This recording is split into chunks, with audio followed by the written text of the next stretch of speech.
Jam's Daughter, I believe from their album Verses, which is from the early 90s.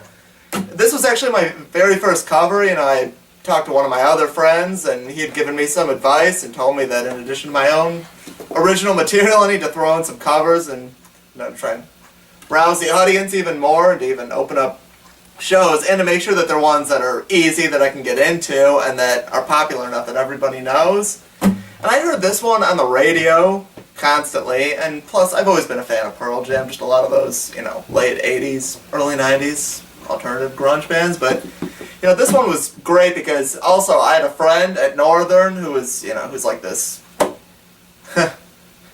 who's like almost, I wouldn't say like obsessed, but he's just like the biggest fan of anything you'd hear from the 90s, any music of that genre. And he's, of course, a huge Pearl Jam fan, and he always liked to play and sing this one, just when we were having parties, when we were hanging out, and that kind of caught my fancy in a way, so. And plus, I looked at this one as a sort of challenge, because, of course, it's like an alternative / grunge song, and it's obviously performed in that way. And being that I'm not, really much of the sort, as far as, playing anything that's grunge related, I figured that this would present a sort of challenge to me. And that I could kind of, conquer this from, a folk standpoint, and try and, give it a much more, mellow sort of, vocal style, and my own, representation of the lyrics and chords. It's real easy. It's kind of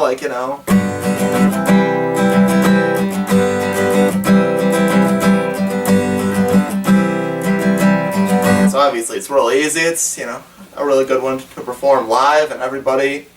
a lot of the shows that I perform this at has announced, it's like, hey, I love Pearl Jam, Pearl Jam's awesome. So of course, it's a way to get immediate attention, a song that everybody knows right off the bat, and it's a good opener too, because obviously that'll get the people paying attention to you.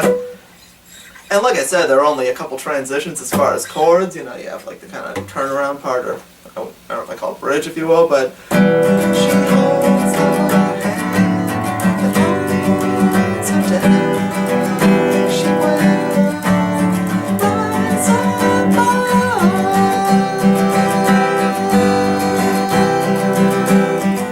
during that part only, the lead singer, Eddie Vedder, he proves his vocal range, goes up to that high B, which I had never tried before, and, I'm in the process still of, developing my voice and range, trying to get higher up there, so that was almost another challenge in itself, to just, try and hit that, the higher notes, which I had never taken a stab at before, but no, this one's just a lot of fun. This is just a very enjoyable song. It's one you hear all the time, one that everyone is going to recognize, especially when playing it live, and also the recording process was, a lot, equally as much fun, because it was very easy, and, there was a lot of room for improv. I could add in my own little twists and turns, and I could just do whatever I want in that sense, so, this is a really good challenge for people to try, and this kind of song is really good for people who are into different genres of music to try and cover, which I haven't heard too many other covers of the song in different, with using different types of music, but I'm sure that, many people have their own interesting versions that are equally likable, so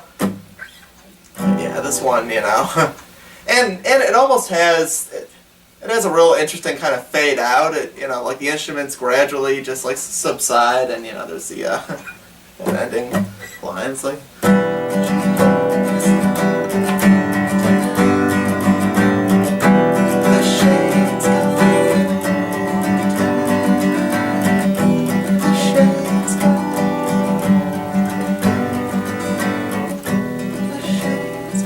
again, another area that I could just kind of come up with my own way. And everything, so I always like to try that and then just come off with a clean end of playing that after, gradually lowering the volume and singing it more softly, so it's always fun to do. Always a good type of song for this sort of approach.